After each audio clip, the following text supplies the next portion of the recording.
America, meet David Lawrence. David Lawrence, meet America. David Lawrence has been a high-level executive for the Shell Oil Corporation for 29 long, glorious, and profitable years.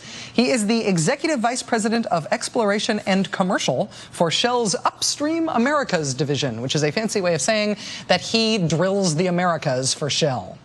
Last year, Shell's drilling operations in the Americas got a big boost when the federal government gave Shell, specifically, the okay to start drilling in the Arctic. Lots of oil companies wanted that, but Shell's the one who got the go-ahead. And it was David Lawrence who was put in charge of that. As Shell was gearing up to start drilling in the Arctic, Mr. Lawrence gave an interview to Dow Jones in which he predicted that drilling in the Arctic would be, quote, relatively easy. That turned out to be relatively wrong. After getting the permits to start drilling, Shell just made a hash of it. These are the two rigs they sent up there to start drilling. The one on the left is called the Discoverer. The one on the right is called the Kullik. Well, last summer, the Discoverer nearly ran aground after dragging its anchor through the Aleutian Islands. 4 months after that, it had a fire break out in its engine room.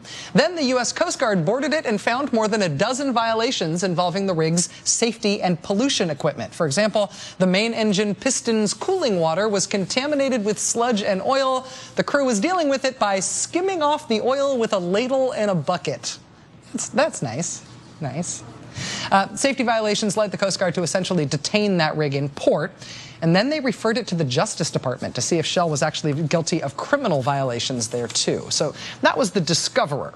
The other Shell drilling rig is the Kullik. And the Kullik did not just almost run aground, it did run aground. Earlier this year, the Kullik lost power, went adrift, and eventually crashed into an island off the coast of southern Alaska.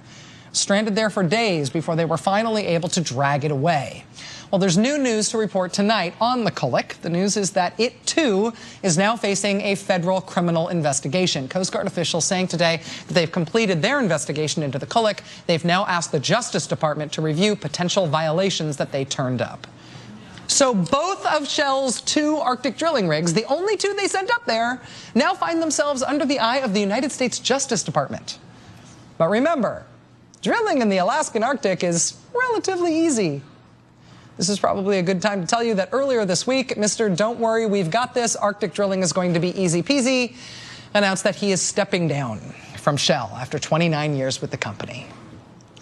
There has long been an effort in this country to open up the Arctic for drilling. Let's let the oil companies run wild up there. Nobody knows how to deal with this stuff better than they do. So far, one company has been allowed to do it. Both of its rigs are facing federal investigations. The executive in charge is out of a job, and Shell has announced that it is calling off all of its drilling operations in the Arctic for the rest of the year. Why is this not a bigger story?